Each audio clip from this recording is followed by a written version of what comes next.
सोमनाथ सूर्यवंशी मृत्यू प्रकरणावरून सुद्धा आरोप प्रत्यारोप सुरू झाले। परभणीतील सोमनाथ सूर्यवंशी मृत्यू प्रकरण आणि बीडमधील सरपंच हत्या प्रकरणी आता जितेंद्र आव्हाडांनी मोर्चा काढावा असं सुरेश धस यांनी आव्हान दिलंय। धसांच्या या आव्हानानंतर आव्हाडांनीही पलटवार केलाय। मोर्चा काढल्याशिवाय सरकार न्याय देत नाही का असा उलट सवाल आव्हाडांनी केलाय। तर भाजप आमदार सुरेश धस आणि राष्ट्रवादी शरद पवार गटाचे आमदार जितेंद्र आव्हाड या दोघांमध्येही जुंपल्याचे चित्र बघायला मिळतंय। सुरेश धस यांनी सोमनाथ सूर्यवंशी यांच्या हत्या प्रकरणावरून मृत्यू प्रकरणावरून पोलिसांना मोठ्या मनाने माफ करा असं वक्तव्य केलं होतं, वादग्रस्त वक्तव्य केलं होतं आणि त्याचाच समाचार आव्हाडांनी घेतला। जर पोलिसांना माफ करायचंय तर धनंजय मुंडेंनाही माफ करा आणि कराडलाही माफ करा असं उत्तर यावेळेस आव्हाडांनी दिलं। दरम्यान याच कलगीतुऱ्यामध्ये आता एक नवा टर्निंग पॉइंट आलेला आहे। यावेळेस धस यांनी आव्हाडांना थेट आव्हान दिलेलं आहे की तुम्ही सोमनाथ सूर्यवंशी आणि बीडमधील सरपंच हत्या प्रकरणासंदर्भात मोर्चे काढा असं एका बाजूला धस यांनी आव्हान दिलेलं आहे आव्हाडांना, तर आव्हाडांनी सुद्धा धस यांना जोरदार प्रत्युत्तर दिलेलं आहे।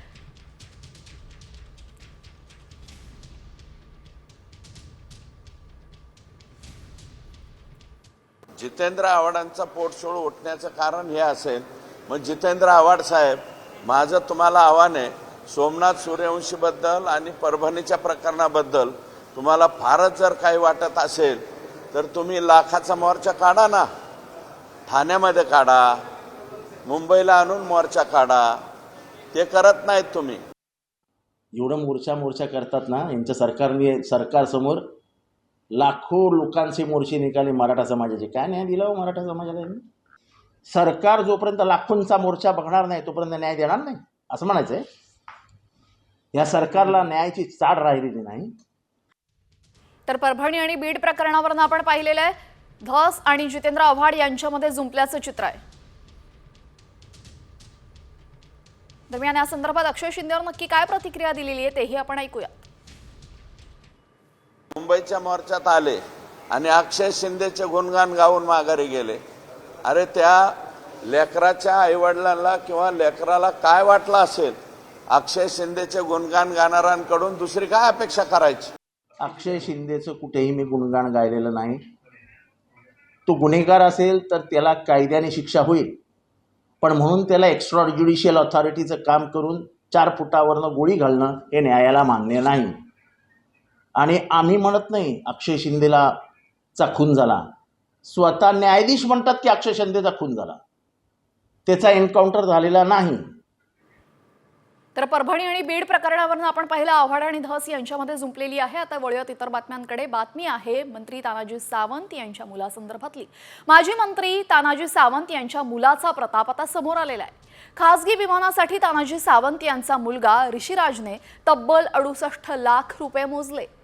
कौटुंबिक वादानंतर ऋषिराज सावंत याने बँकॉकला जाण्याचा प्रयत्न केला होता अशी माहिती समोर येताच तानाजी सावंत यांचा मात्र ऋषिराजने बँकॉकला जाण्यासाठी नकार होता आणि गेल्या आठवड्यात सुद्धा ऋषिराजने दुबई प्रवास केला होता अशी माहिती मिळते। करत असताना लक्षात आलं की तो पुणे एअरपोर्टवरनं फ्लाय करतोय बँकॉकच्या दिशेने त्याच्या 2 मित्रांबरोबर।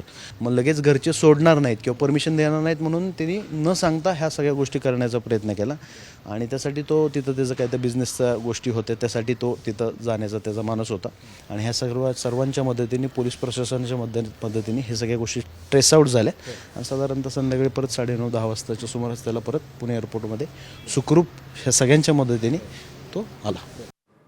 तर माजी मंत्री तानाजी सावंत यांचा मुलगा ऋषिराज सावंत याचे पुणे विमानतळावरच पोलिसांनी जबाब नोंदवले। यावेळेस ऋषिराज सावंत 68 लाख देऊन एका खासगी विमानानं बँकॉकला निघाला होता। तानाजी सावंत यांच्या तक्रारीनंतर खासगी विमान ट्रॅक करण्यात आलं आणि विमान पुन्हा पुण्यामध्ये आणण्यात आलं। दरम्यान घरी न जाता ऋषिराज सावंत बँकॉकच्या दिशेने निघाला होता का? नेमकं कुठल्या कारणावरून तानाजी सावंत यांनी अपहरणाची एकूणच तक्रार दिली याचा तपास सुद्धा आता पोलीस करण्याची शक्यता आहे। हे फ्लाइट घेतला होता, एक चार्टर्ड फ्लाइट होती आणि ते फ्लाइट बँकॉकसाठी बुक करण्यात आली होती। या फ्लाइटचे नंतर ट्रॅकिंग आणि बाकीचे गोष्टी करून या फ्लाइट जे आहे आता पुणेमध्ये लँड झालेला आहे आणि सर्व जे 3 लोक होते जे पॅसेंजर, तिन्ही आपल्याकडे आहे, तिन्ही सुखरूप आहे.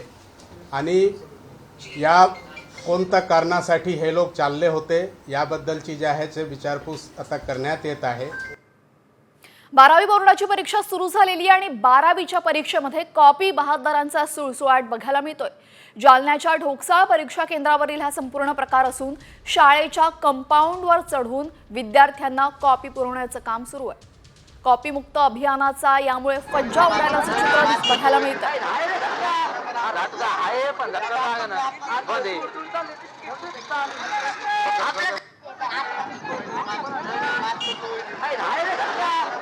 या संदर्भात अधिक माहितीसाठी आमचे प्रतिनिधी अक्षय शिंदे आपल्यासोबत जोडले गेलेले आहेत. अक्षय, कॉपी मुक्त अभियान राबवण्यात आलं होतं, मात्र त्याचा फज्जा उडाल्याचं चित्र जालन्यामध्ये दिसतं. या मुलांवर काही कारवाई करण्यात येईल की नाही? नक्कीच आपण जर पाहिलं तर जालना जिल्ह्यात कॉपी मुक्त अभियानाचा बोजवारा उडाल्याचं पाहायला मिळतंय. जालना जिल्ह्यातल्या मंठा तालुक्यातल्या ढोकसाळीत एका परीक्षा केंद्रावरती कॉप्यांचा सुळसुळाट आपल्याला या ठिकाणी पाहायला मिळतो. अक्षरशः कॉफी पुरवणाऱ्यांनी शाळेच्या कंपाऊंडवर चढून कॉफ्या पुरवल्याचं या व्हिडिओमध्ये आपल्याला पाहायला मिळतंय. खरं तर आज 12वीचा इंग्लिशचा पहिला पेपर होता आणि पहिल्याच दिवशी कॉफी बहादरांनी शाळेच्या भिंतीवर चढून कॉफ्या पुरवल्याचं आपल्या या ठिकाणी पाहायला मिळतंय. खरं तर जालना जिल्ह्यामध्ये कॉफी मुक्त परीक्षा होण्यासाठी प्रशासनाने जय्यत तयारी केलेली होती, तशा बैठका देखील घेतलेल्या होत्या. मात्र तरी देखील 12वीच्या पहिल्याच पेपरला कॉफ्यांचा सुळसुळाट जो आहे तो पाहायला मिळतो. जालन्यातल्या मंठा तालुक्यातल्या ढोकसाळ गावातील हे दृश्य आपण या ठिकाणी पाहतो. नक्कीच आता या मुलांवर काही कारवाई होते का हे पाहणं महत्त्वाचं ठरेल. धन्यवाद आपण दिलेल्या माहितीबद्दल. तर जालना केंद्रावर कॉपीचा सुळसुळाट झाल्याचं आपण पाहतोय. चक्क शाळेच्या कंपाऊंडवर चढून या मुलांनी कॉप्या पुरवल्याचं चित्र पाहायला मिळालंय. तर आता 10वी आणि 12वी परीक्षेमध्ये सामूहिक कॉपी करण्याचे प्रकार सुद्धा उघडकीस आल्यानंतर त्या केंद्रांची मान्यता कायमस्वरूपी रद्द करा असे आदेश मुख्यमंत्री देवेंद्र फडणवीसांनी दिले. तसंच जे शिक्षक आणि कर्मचारी कॉपी करण्यासाठी मदत करतील त्यांना बडतर्फ करा असे आदेश देखील देण्यात आले. मुख्यमंत्री देवेंद्र फडणवीसांनी 10वी आणि 12वीच्या परीक्षेच्या तयारीचा आढावा घेतला. आजपासून 12वीची परीक्षा सुरू झाली आहे आणि आता सामूहिक कॉपी केंद्रांवर कारवाई होणार आहे.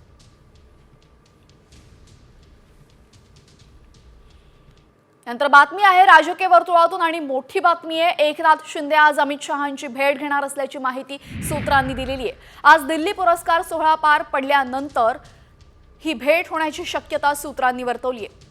काही दिवसांपासून एकनाथ शिंदे नाराज असल्याच्या चर्चा आहेत आणि रायगड आणि नाशिकच्या पालकमंत्री पदाबाबत अद्यापही निर्णय झालेला नाहीये. त्यामुळे आज दिल्लीला गेलेले एकनाथ शिंदे हे आता अमित शहा यांची भेट घेत या संदर्भात काही तोडगा निघतो का हे पाहणार आहेत. या भेटीमध्ये दोन्ही नेत्यांमध्ये चर्चा होणार असल्याची माहिती सूत्रांनी दिली असून दिल्लीमधील पुरस्कार सोहळा आटोपल्यानंतर अमित शहांना एकनाथ शिंदे भेटायला जाणार आहेत. नंतर बातमी आहे राजकीय वर्तुळातून आणि मोठी बातमी आहे. एकनाथ शिंदे आज अमित शहांची भेट घेणार असल्याची माहिती सूत्रांनी दिलेली आहे. आज दिल्ली पुरस्कार सोहळा पार पडल्यानंतर ही भेट होण्याची शक्यता सूत्रांनी वर्तवली आहे. काही दिवसांपासून एकनाथ शिंदे नाराज असल्याच्या चर्चा आहेत आणि रायगड आणि नाशिकच्या पालकमंत्री पदाबाबत अद्यापही निर्णय झालेला नाहीये. त्यामुळे आज दिल्लीला गेलेले एकनाथ शिंदे हे आता अमित शहा यांची भेट घेत या संदर्भात काही तोडगा निघतो का हे पाहणार आहेत. या भेटीमध्ये दोन्ही नेत्यांमध्ये चर्चा होणार असल्याची माहिती सूत्रांनी दिली असून दिल्लीमधील पुरस्कार सोहळा आटोपल्यानंतर अमित शहांना एकनाथ शिंदे भेटायला जाणार आहेत. रश्मी ठाकरे यांनी आशा भोसलेंवर नाराजी व्यक्त केल्याची माहिती समोर आलेली आहे. दरम्यान आशा भोसलेंनी एकनाथ शिंदेंबाबत केलेल्या विधानामुळेच ही नाराजी असल्याचं समजतंय. एकनाथ शिंदे यांच्या वाढदिवसाच्या दिवशी आशा भोसले यांनी शिवसेना उभारण्याचं श्रेय हे एकनाथ शिंदेंना दिलं आणि त्यानंतर आता रश्मी ठाकरे नाराज असल्याची माहिती सूत्रांनी दिली. रश्मी ठाकरेंनी याबाबत संतापही व्यक्त केलेला आहे. बाळासाहेब ठाकरेंनंतर खरी शिवसेना हे एकनाथ शिंदेंनी उभारली असं विधान आशा भोसलेंनी केलं होतं. मात्र कौटुंबिक संबंध असून सुद्धा आशाताईंनी केलेल्या या विधानामुळे ठाकरे कुटुंबीय व्यथित आहेत. रश्मी ठाकरेंनी आज आपली नाराजी आशा भोसलेंपर्यंत पोहोचवल्याची माहिती सूत्रांनी दिलेली आहे. रश्मी ठाकरे नेमक्या का नाराज झालेले आहेत तेही आपण पाहूयात. एकनाथ शिंदेंच्या वाढदिवसानिमित्त आशा भोसलेंकडनं कौतुकाचा वर्षाव.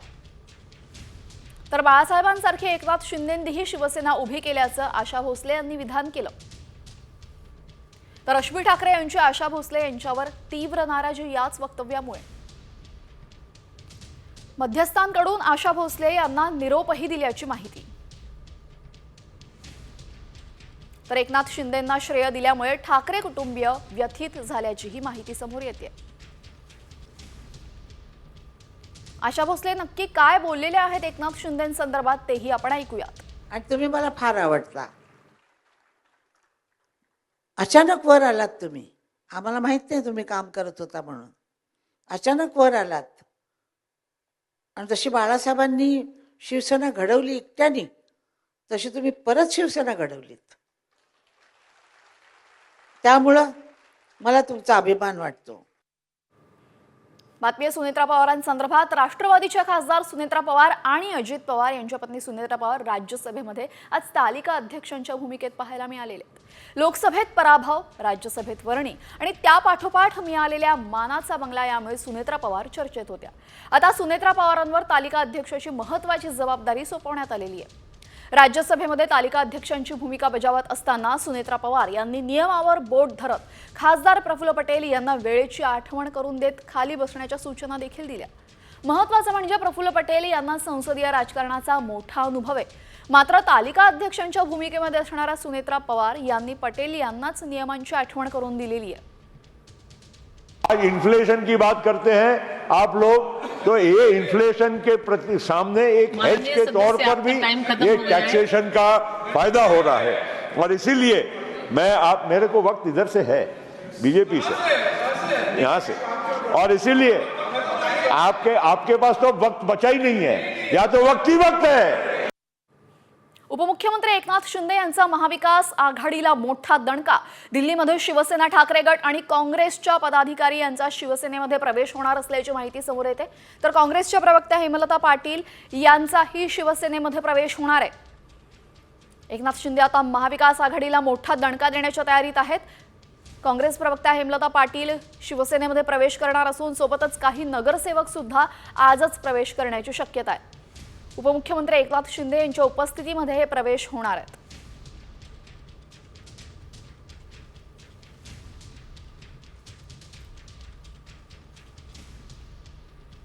उपमुख्यमंत्री एकनाथ शिंदे यांचा महाविकास आघाडीला मोठा दणका.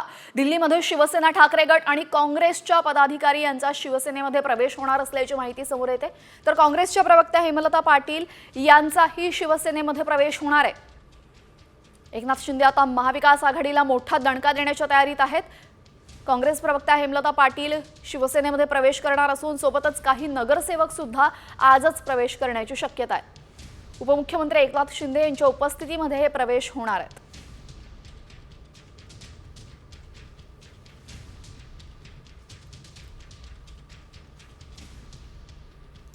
यानंतर बातमी आहे लाडका भाऊ योजनेसंदर्भातली.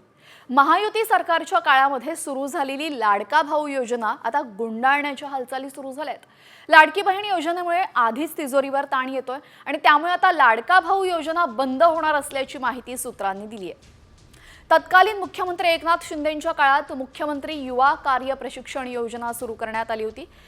यात सरकारकडनं 5,000 रुपयांपर्यंतचं स्टायपेंड 6 ते 36 महिन्यांच्या प्रशिक्षण कालावधीसाठी दिलं जात होतं.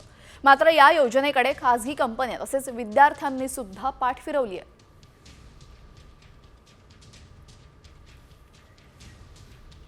दरम्यान योजनेत सहभागी असलेले इंटर्न आपण पाहतो 1,27,339 इतके इंटर्न सहभागी आहेत.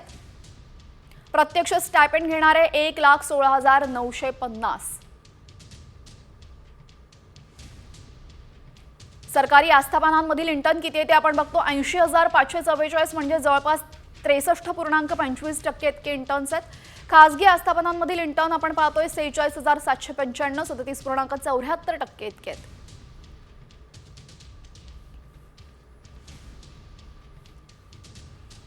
आता बातमी आहे लाडक्या बहिणींसाठी महत्त्वाची.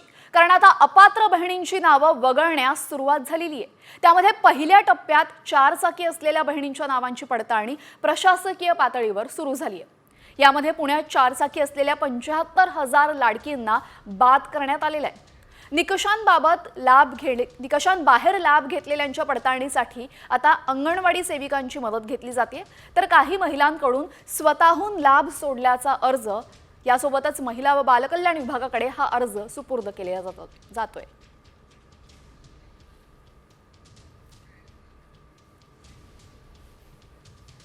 आता बातमी आहे लाडक्या बहिणींसाठी महत्त्वाची, कारण आता अपात्र बहिणींची नावं वगळण्यास सुरुवात झालेली आहे। त्यामध्ये पहिल्या टप्प्यात 4 चाकी असलेल्या बहिणींच्या नावांची पडताळणी प्रशासकीय पातळीवर सुरू झाली आहे। यामध्ये पुण्यात 4 चाकी असलेल्या 75,000 लाडकींना बाद करण्यात आलेलं आहे।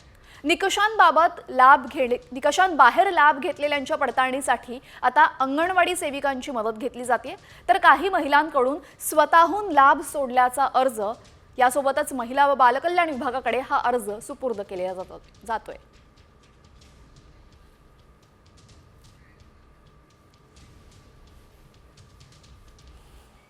या सर्व राजकीय बातम्यांनंतर आता आपण पाहूयात कृषी विषयातल्या महत्त्वाच्या बातम्या। वाशिम जिल्ह्यातल्या बाजार फूलों का है कहना, एमी स्टार ही लेना।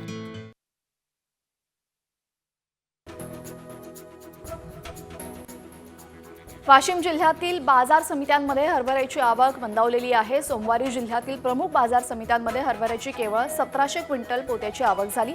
यात कारंजा बाजार समितीमध्ये 1100 क्विंटल, वाशिम बाजार समितीमध्ये 250 क्विंटल, तर रिसोड समितीमध्ये 345 क्विंटल पोत्याची आवक झालेली आहे। नांदेडच्या नायगाव तालुक्यामध्ये यंदा शेतकऱ्यांनी पारंपरिक पिकासह मिरचीची सर्वाधिक लागवड केलेली आहे। यामध्ये शेततळी, ठिबक सिंचन, त्यानंतर नंचिंग पेपर या आधुनिक शेती पद्धतीचा वापर करण्यात आलेला आहे। दरवर्षीच्या तुलनेमध्ये यावर्षी चांगलं उत्पादन मिळण्याची अपेक्षा शेतकऱ्यांनी व्यक्त केलेली आहे। नाशिकच्या येवला तालुक्यातील शेतकऱ्याने आपल्या 1 एकर कोबीच्या शेतामध्ये मेंढ्या सोडल्यात। कोबीला नीचांकी दर मिळाल्यामुळे निराश झालेल्या शेतकऱ्याने हे पाऊल उचललंय।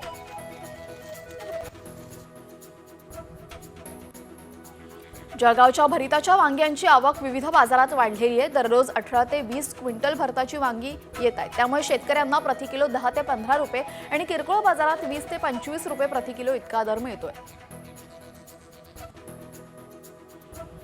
नैसर्गिक संकटामुळे द्राक्षाच्या उत्पादनात घट झाली, त्यामुळे यंदा बेदाणा निर्मितीमध्ये घट होण्याची शक्यता आहे। बेदाणा निर्मिती करणारे 50% शेड रिकामे पडलेत। शेड सुरू करायचे की नाही याबाबत शेड मालकांमध्ये द्विधा अवस्था निर्माण झालेली आहे। गणपती बाप्पाच्या मिरवणुकीवर घाणेरड्या शब्दांचा वापर केला, पिता पुत्र दोघेही त्याच्यात, तो व्हिडिओमध्ये पण आहे, मला वाटतं आपण सगळ्यांनी तो व्हिडिओ दाखवलेला आहे। त्यांना तुम्ही सिद्धिविनायकाचे अध्यक्ष करता, त्या न्यासाचे अध्यक्ष करता। दुसऱ्या बाजूला मतं मिळवण्यासाठी आणि भीती निर्माण करण्यासाठी तुम्ही सांगता की वक्फ बोर्डने आता ही जागा मागितलेली आहे। आणि तिसऱ्या बाजूला गणपती बाप्पाच्या सणामध्ये आणि मागी गणपतीमध्ये आता हे तुम्ही काल जे मूर्ती अडवण्याचं आणि अजूनही विसर्जन झालेलं नाही आहे, असं दुर्दैव मी कधीही आपल्या राज्यात पाहिलं नाही। एक प्रखरपणे दिसतं याच्यात की मराठमोळे जे सण आहेत, मराठमोळे जे हिंदुत्व आहे ते भाजपला पुसून काढायचं आणि म्हणून भाजप गप्प आहे। तसं भाजपची ही दुतुंडी भूमिका जी आहे, दुटप्पी भूमिका जी आहे हिंदुत्वाबद्दल, ती जगजाहीर आहे। इथे काही उदाहरणं माझ्याकडे आहेत ना, की बघा हीच बातमी आत्ता 3 फेब्रुवारी 2025ची आहे, ही गोव्यामधली आहे। एका बाजूला आम्हाला सांगतात की भाजप हिंदुत्ववादी आहे, पण Goa exporting beef to Middle East why Goa meat complex. गोव्यामध्ये मीट कॉम्प्लेक्स आहे जिथून इराक वगैरेला बीफ पाठवलं जातं, आणि ही भाजप आम्हाला हिंदुत्व शिकवायला निघालेली आहे। तसंच जर पाहायला गेलं तर दुसरी बातमी आहे, म्हणजे आपण गेलं पूर्ण वर्ष आपल्याच माध्यमातून ऐकत होतो की बांगलादेशमध्ये हिंदूंवर अत्याचार होत आहेत, हिंदूंना तिथे सतवलं जातंय, पण त्याच बांगलादेशबरोबर ह्याच बीजेपीच्या BCCIनी क्रिकेट देशात येऊन खेळून दाखवलं। त्याच बांगलादेशला ही आता पहिली बातमी तर 27 डिसेंबर 2024ची आहे, म्हणजे मागच्या काही 1 महिन्यातली 2 लाख टन बांगलादेशला आपण भात एक्सपोर्ट करत आहोत, तांदूळ एक्सपोर्ट करत आहोत। म्हणजे आपण पहा, एका बाजूला आपल्याला खेळवत राहायचं, आपण सारे हिंदू आपली मतं मिळवण्यासाठी भाजप आपल्या मनामध्ये भीती घालणार की आता बांगलादेशी आले, आता रोहिंग्या आले, आता अमुक झालं, आता बांगलादेशमध्ये तिथे काहीतरी होतंय, ते सगळं दाखवून आपल्याकडे हिंदू मुस्लिम दंगली करणार, ते सगळं करून आपल्याकडे वातावरण एकदम संवेदनशील करून ठेवणार, मतं मिळवणार, पण तिथे दुसऱ्या बाजूला बांगलादेशमध्ये क्रिकेट खेळणार, 2 लाख टनाचं तिथे तांदूळ पाठवणार। आज आपण पाहतो ना, म्हणजे निवडणूक आली की परत एक विषय येतोच सगळीकडे की रोहिंग्या देशात घुसलेत, बांगलादेशात घुसलेत। जसं ट्रम्पनी पहिल्या दिवसापासून ते त्यांच्या देशात घुसलेले आधी खरं तर आपल्या देशातले पाहिले असतील तर नागरिकांना बेड्या हातापायात घालून परत त्यांच्या विमानाने पाठवलं। कोलंबियासारखं आपण विमान पण नाही पाठवलं। तर आदित्य ठाकरे यांनी महायुती सरकारवर घणाघात केल्याचं आपण पाहतोय। वळूयात इतर बातम्यांकडे। बातमी आहे ममता कुलकर्णी संदर्भातली। अभिनेत्री ममता कुलकर्णीने अवघ्या 17 दिवसामध्ये महामंडलेश्वर पदाचा राजीनामा दिलाय। पण ममताने राजीनामा का दिलाय? महामंडलेश्वर पदासाठी ममतानं किती पैसे दिले आणि राजीनाम्यानंतर ममता पुन्हा बॉलिवूडमध्ये परतणार का, त्यावरचा हा स्पेशल रिपोर्ट. महामंडलेश्वर ममताचा राजीनामा. महामंडलेश्वर पदासाठी 2 लाख दिल्याचा दावा. ममता पुन्हा बॉलिवूडमध्ये परतणार. मैं महामंडलेश्वर यमाई ममता नंदगिरी, मैं इस पोस्ट से मैं इस्तीफा दे रही हूं. 17 दिवसांपूर्वी यमाई ममता नंदगिरी बनलेल्या अभिनेत्री ममता कुलकर्णीनं किन्नर आखाड्याच्या महामंडलेश्वर पदाचा राजीनामा दिलाय. ममतानं महामंडलेश्वर पदाची दीक्षा घेतल्यापासूनच ती वादात अडकली होती आणि याच वादामुळे ममतानं यू टर्नचा निर्णय घेतलाय.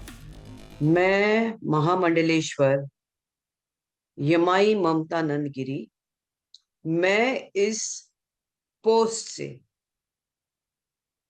मैं इस्तीफा दे रही हूं.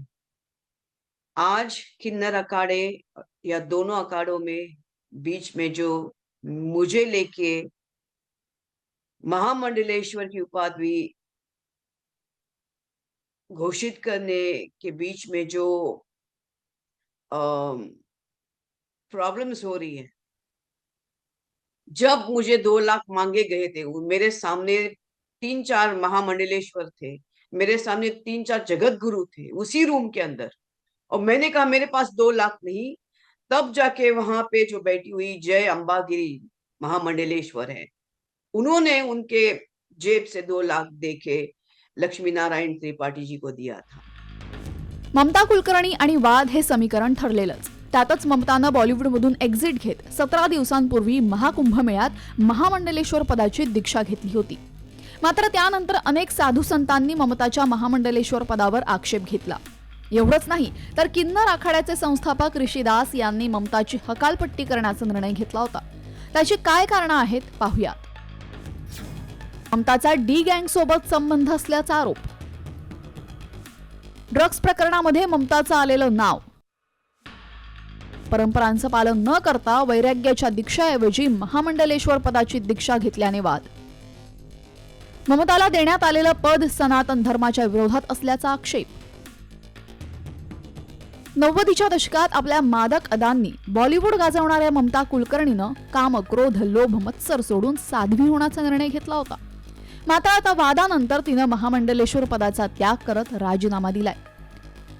मात्र आता राजीनाम्यानंतरही ममता आयुष्यभर साध्वी बनून राहणार की पुन्हा बॉलिवूडमध्ये परतून आपल्या अदांनी प्रेक्षकांना घायाळ करणार याकडे लक्ष लागलंय.